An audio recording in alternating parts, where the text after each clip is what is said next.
Hello, Simmers. We're back. Some more New Jersey Devils Battle Royale franchise mode in Hockey Legacy Manager 25. And in this one, we have the start of year number 12, I believe it is. Yep, it's year number 12 that we're heading into here. So let's get straight to the draft lottery and we'll see what happens here, as the draft lottery, at least at the moment, should only have 2 teams, but I would imagine that might change. No, it's only 2 teams. All right, so let's see who picks second overall. That would be Vancouver, and Seattle picks at number 1.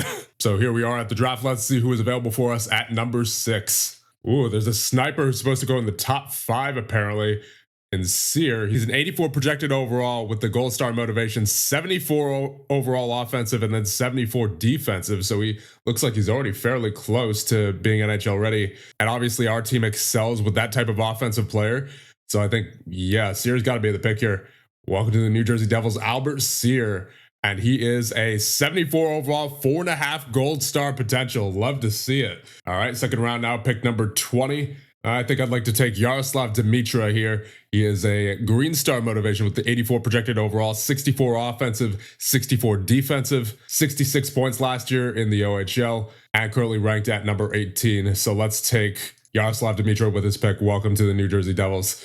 He is a 64 overall with a 4 green star potential. All right, pick number 30 now. I think I'll just take the center playmaker Higgins here. There's not really too many guys who are jumping out to me at this point. And he has a 58 overall, 2.5 gold star potential. I think we'll take a chance on James. He is a 84 potential overall with the red star motivation. Only 55 offensive, 53 defensive, so he's probably going to take a while. But you never know. Maybe he'll get a quick jump. So Jeff James, welcome to the New Jersey Devils. He is a 54 overall with a 3.5 red star potential. And pick number 50 now. Let's see who is available. I think we'll take the two-way forward in Schurter. He's got the 83 potential overall with the 65 offensive rating, 67 defensive, gold star motivation, and 81 points last year in the QMJHL. So Lionel Schurter, welcome to the New Jersey Devils. He is a 66 overall, only a 3 gold star potential though. All right, pick number 60 now. I think we'll just take the first 18-year-old on the list, which would be Vasicek, Richard Vasicek, who we don't know much about, but once again, he's the highest ranked 18-year-old on the list, so let's take him. Welcome to the New Jersey Devils. And he is a 54 overall with a 3.5 dark red star potential. And final pick of the draft at pick number 70. We'll just employ the same strategy here. We'll go with Chow, who is ranked at number 79, Luke Chow. He had 5 points last year in the OHL, 54 offensive rating, 52 defensive, 82 projected overall. So we'll be taking him. Welcome to the New Jersey Devils. He is a 53 overall with a 3.5 red star potential. All right, now for contracts. Ooh, Luke Hughes is up. Guskov is up. Bergfors needs a contract. So Luke Hughes wants 5 years for 11.5 effectively and a no movement clause. Whew, that's a big one. I mean, certainly worth it. Certainly very worth it.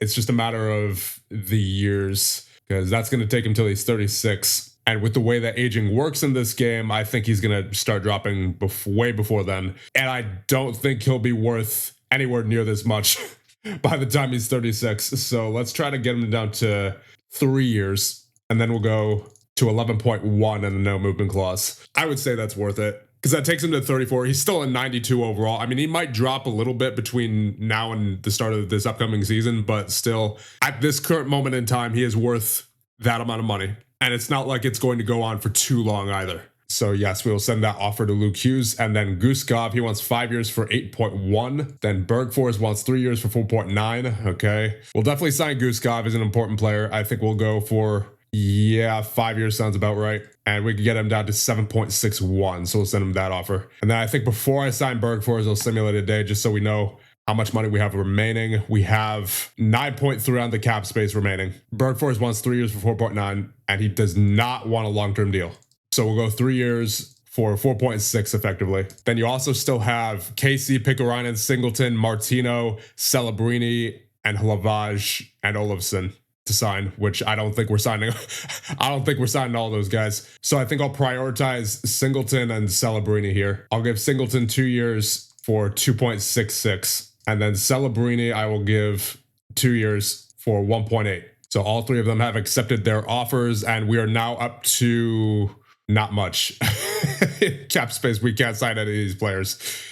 Yep. it looks like we may have to make some trades here on July 1st. Because as of right now, we only have 12 forwards, 6 defensemen, and 1 goaltender. That's not even enough for a full roster. Yeah, we're gonna have to make some moves, I think. I mean, it makes sense, right? Like, we have so many players making so much money on this team. You have Luke Hughes now as the highest earner with 11.1.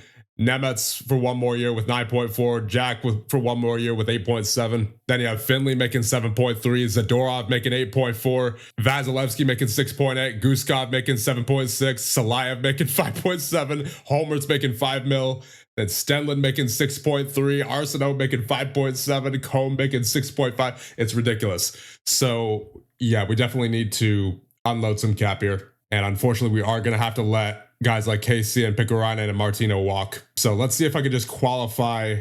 Yeah, I'll qualify Olofsson and Markstrom here. But that's about all we can do, unfortunately, it seems. At least until July 1st when trading opens up. Yeah, we need to make some moves. The fourth line is non-existent, effectively. And we don't even have a backup goaltender either. So we have officially gotten to that point where we absolutely must make a move of significance. It's just a matter of who it is that's going to be moved.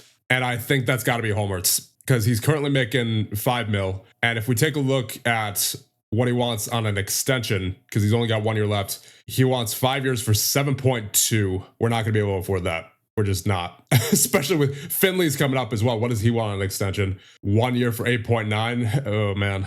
And that might be more by the time the season ends if we don't offer this right now. Yeah, we got to trade Holmertz. We absolutely must trade Holmertz. And I'm thinking we probably trade Wasselin as well. He only had 24 points last year. I think he was on our third line, if I'm not mistaken, as an 85 overall. Yeah, so I think it's got to be Holmertz and Wasselin who go, so that we can free up enough cap for some depth, and then also obviously a backup goaltender. And it's not like either of them have a no movement clause or no trade clause either, so we can easily get them out of here for at least hopefully something decent. Even if it's just a pick. So let's see if there's any team that wants and can afford both Holmertz and Wasselin. Ooh, okay, the Avalanche can. And they want both of them too. All right, hold on. Let me just try to get a visual of what our lines are going to be going into next season. That way I can make a more informed trade here. All right, so I'm anticipating that McConnell is going to fill in for the backup goaltender role. He's currently a 79 overall, and that's before the offseason jump, right? And he's a 5 green star potential goaltender, so I am certainly expecting him to fill in that backup goaltender role. But the issue definitely comes at forward, because we're trading Wasselin and Holmertz, which means the only person in our bottom 6 right now who is an NHL caliber player is Celebrini. So we need a playmaker and sniper combo for the third line, and then an entire fourth line. Okay, it took a lot of experimentation, but I believe we have a trade here. So to the Colorado Avalanche will be Oscar Holmertz and Brady Wasselin. And then to the Montreal Canadiens, who are filling in as a third team in this deal to retain 2 contracts, will be a 3rd round pick. Then coming back to your New Jersey Devils will be Armin Kokalyaj will be coming back the other way. Currently on my lines over here on my other screen, I have him slotted into the 3rd line right wing. He had 16 goals last year and 25 points. Also coming back the other way will be Nikita Prishkapov. He's an 84 overall, 31 years of age. He had 35 points last year with Colorado, and he will be on the wing because his faceoff rating is not all that great at 39. So he'll be on the left wing on the 3rd line. Then you have Jake Fisher, who will be our 4th line sniper. He had 16 goals last year and 24 points with Colorado at an 82 overall, 29 years of age. Then you have Jimmy Snuggerud, 84 overall, 31 years of age, and he had 37 points last year for Colorado after spending a lot of time with Ottawa. And then also coming back to your New Jersey Devils will be Ravil Gumarov. He's 20 years of age at 84 overall, 80 faceoffs. So he will definitely be in the middle on the 3rd line. He had a 4 gold star potential. He hasn't even played in the NHL yet, but still a very big piece of this puzzle. And then Montreal will be retaining 50% of the contracts of both Nikita Prishkapov and Armin Kokalyaj. And obviously we're sending them the 3rd round pick for 2036. So this is a big trade. Let's see if it goes through. Declined, really. I think it might be Montreal declining, so I'm going to give them 1 more pick here. I'll give them a 4th for the 2036 draft as well. So see if it goes through. Trade declined again. I wonder if it's Colorado. I don't think it's Colorado, though, because they're getting a lot of value out of this. Like, they have the most value, in fact. Actually, now that I think about it, it might be Colorado that's declining here, because they might not want to give up Gumarov. I get the feeling that's what's happening here. So I'll send the third to Colorado as well. All right, let's see if it goes through. No. All right, here's what I'll do. I'll send a second to Colorado, and then I'll give Montreal the third. Let's see if it goes through. Declined again. Is it Montreal declining? Because everything else seems to work. That's a lot of value going to Colorado. Okay, so it's Montreal for sure this time. The assets don't align with our needs, so they want an overpayment. What if I sent both picks to Montreal? So they get the second and the third, and then Colorado gets the players. Will that work? Okay, trade accepted, finally. That took a little bit of experimentation there, but that was a big trade. That was, in fact, I believe that is the first trade that we have made in quite some time. Yep, that's the first trade. That's the first trade we've needed to make since 2031. It's now 2035.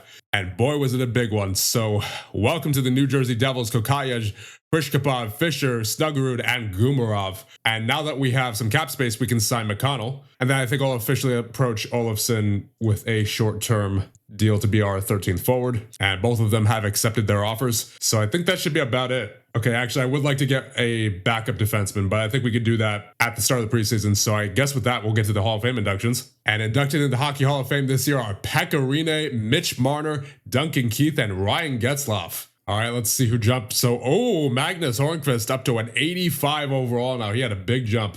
He was a 76 overall last season. And now at 23 years of age, he jumps all the way up to an 85 somehow. So that's good to see. Then you have Farrell up to a 75, Chow up to a 60. Albert Sears already up to an 80 overall right out of the draft. So he could slot in there basically right away. And he could be a center because he's got that 70 faceoffs. I might have to slot him into the center somehow. John Moss at a 75, Schurter at a 72, Ivanen's at a 71, Klemenko at a 72. Let's see who else is notable. Trottier up to a 78. Gumarov's up to an 86. Man, I'm pretty sure he's a rookie as well. Finley up to an 89. Jack Hughes down to an 85, so he's starting to regress slowly. Honestly, I'm surprised McConnell didn't get any growth, especially with that 5 Green Star potential. So actually, while I'm thinking of it, we'll sign Sear, since he's apparently NHL ready right out of the gate. And then we also need to get a 7th defenseman, and probably an 8th defenseman as well, just in case we get any injuries, which I would say is very likely. So let's get a 2-way defenseman in Gallagher, Ty Gallagher. And then I think we'll get an offensive defenseman as well. And it may as well be Karpovich. We'll bring him back. Oh boy, Jack Hughes starting out the season with the flu, and that's for 11 days. So already not off to a great start as far as his health goes. He's already down to 37 health. Okay, so we have some interesting lines to start out this season with Jack Hughes being injured, or rather sick. You have Arsenault, Zadorov, Guskov, Vasilevsky, Combe, Hornqvist, Prishkapov, Gumarov, Snuggerud, and Fisher, Sear, and Kokayev. So 4th line of all snipers. Then you have Hughes, Nemetz, Salayev, Singleton, Bergfors, and Stenlund, Finley, and McConnell in goal. On the power play, you have Arsenault, Sear, and Zadorov, and then Hughes and Bergfors. Then Prishkapov, Gumarov, and Vasilevsky with Combe and Nemetz. Then you have on the penalty kill Guskov, Hornqvist, Stenlund, and Nemetz, Gumarov, Snuggerud, Salayev, and Hughes. So I suppose with that, we are all set for year number 12. Let's get the simulation underway. Oh, right. We need a new captain because Nico Hischier, of course, retired. So I think it's got to be Jack. He's been with us for a long time. He obviously has carried this team for a long time. And even last season, he had over 100 points, despite the fact that he is regressing in terms of his overall rating. He's still very much a leader on this team. So I think he is, at least for right now, going to be our new captain. And then alternates, you have Luke and I would say Nemetz. So what we're going to do for right now is Arsenault, Zadorov, Guskov, Vasilevsky, Combe, Hornqvist, Hughes, Gumarov, and Snuggerud. And then Prishkapov on the 4th line with Sear and Kokayev. And then Hughes will also get first line power play time so that he doesn't, drop too much. And unfortunately, it seems Roger Olofsson was claimed by St. Louis on waivers. That's unfortunate. Ooh, Luke goes down with a month-long injury. All right, we're at the end of the regular season. We finished 56, 20, and 6. Once again, good enough for first in the league, 118 points. And there are now only 4 teams in the playoffs, it seems, now that there are only 10 teams in the league. Let's go ahead and see the stats for the regular season. In 62 games played for Finley, you have a .919 save percentage and 4 shutouts and a goals against average of 39.62. He has been fantastic the entire time he's been here.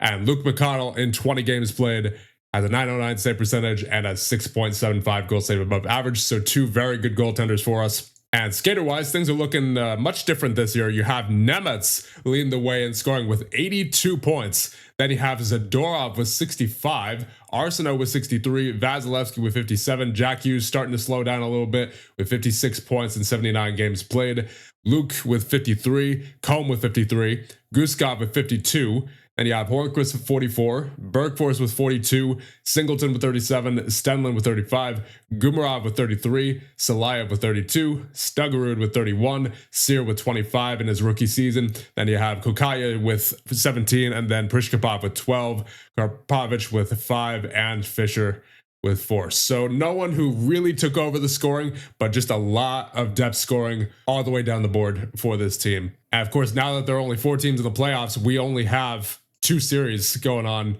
which means whoever wins this series is going to the finals. We're already in the semifinals here. So let's get right to it. Round number 1 against the St. Louis Blues underway. And there's a goal for Zadorov up the bat to make it 1-0. And there's one for Guskov to make it 2-0. And there's a goal for DuPont to make it 2-1. There's a goal for Jack Hughes to make it 3-1 heading in the second period. And there's a goal for Zadorov, his second of the game. But then Schultz follows up to make it 4-2. In an interesting game number 1, you have Combe with the goal now to make it 5-2. And we get another goal from Combe heading into the third period, now up by 3 as Schmidt gets the goal to make it 6-3. And then Kuleshov and Stuggerud, and then Rusher with the goals to make it 7-5. And you have Carlson with the power play goal, makes it 7-6. And then Combe with the hat trick goal makes it the 8-6 victory for your New Jersey Devils in game number 1. 3 stars of the game are Zadorov, Combe, and Jokipaka. All right, game number 2 underway. Let's see if this game name is anywhere near as crazy as game number 1 was. And it looks like St. Louis is getting all the shots to start out. We only have 2 shots at the moment. We're only 4 minutes left in the first period here.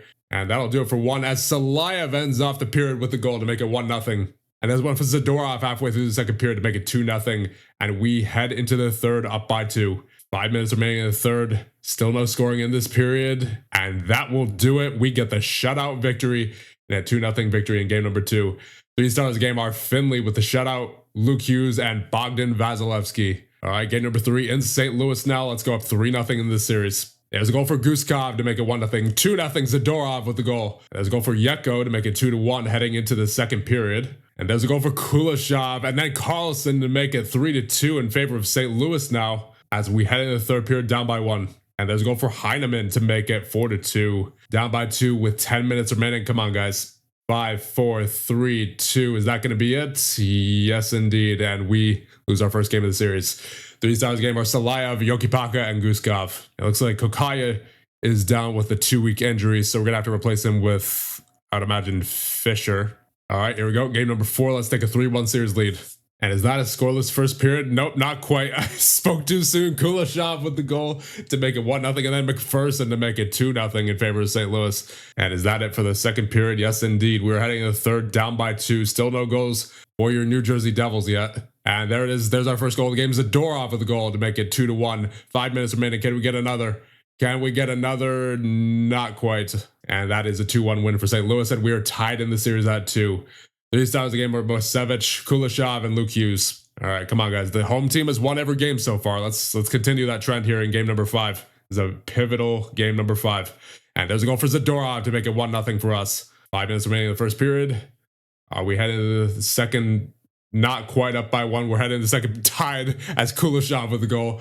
Halfway through the second period now. Still no scoring in this period. And it's probably going to happen now that I've said it. 5 minutes remaining. 3, 2, 1. We are heading into the third, tied at 1. And that's a goal for Jack Hughes, his second of the series. Makes it 2-1. 10 minutes remaining. 5, 4, 3, 2. Hold on. Yeah, nicely done. Nicely done, boys. 3 stars of the game are Hughes, Finley, and Guskov. And we're up 3-2 in the series. One more win, and we're off to the Stanley Cup Finals. Let's go. 5 minutes remaining in the first period. Still nothing doing. And that will do it for 1. And in the second period, tied at 0.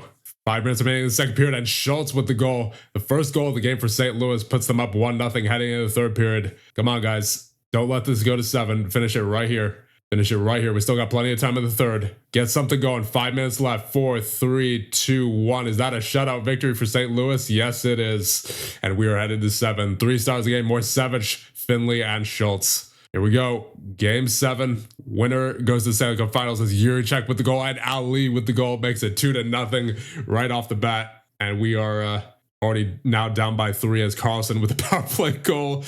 Not looking good to start out this game as Sear with the goal, his first goal of the playoffs and his first of his career as we head into the second period down by 2. And there's a goal for Fedorov. It makes it 4-1.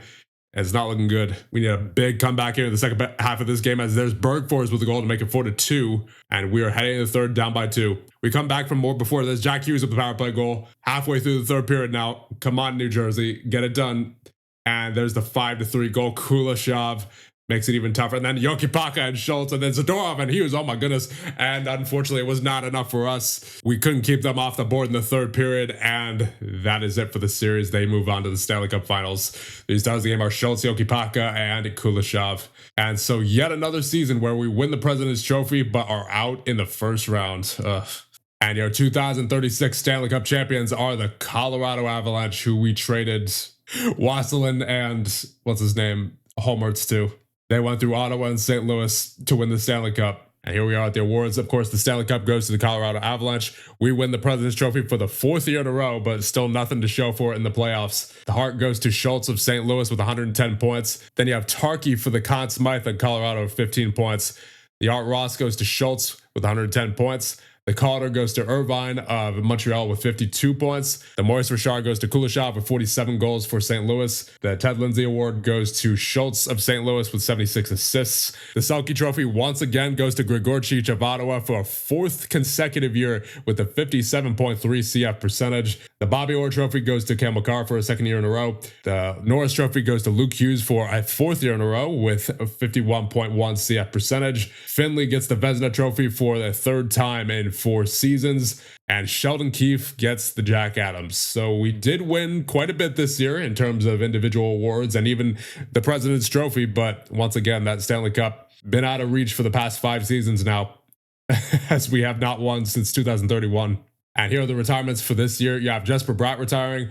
We don't talk about him. Casey Middlestat retires. Shane Bowers, Scott Perunovich, Riley Walsh, and Brian Hallinan all playing for the Devils in the past. And then other notable players, you have Nathan McKinnon retiring, Jack Eichel, Clayton Keller, Jesper Bratt, Kai-Andre Miller. Of course, you have Middlestat, you have Romanov, you have Hedel, you have Forsling, and you have Puljujärvi all retiring this year. And eliminated at the end of this season are the Montreal Canadiens and the Vancouver Canucks. So we are now down to 8 teams in the league. So I think with all that being done, it's about time to wrap up this episode. And I'd like to thank the channel members for all your support. I really do appreciate it. And I'll see you guys in the next one when we go through year number 13 of the New Jersey Devils Battle Royale franchise mode.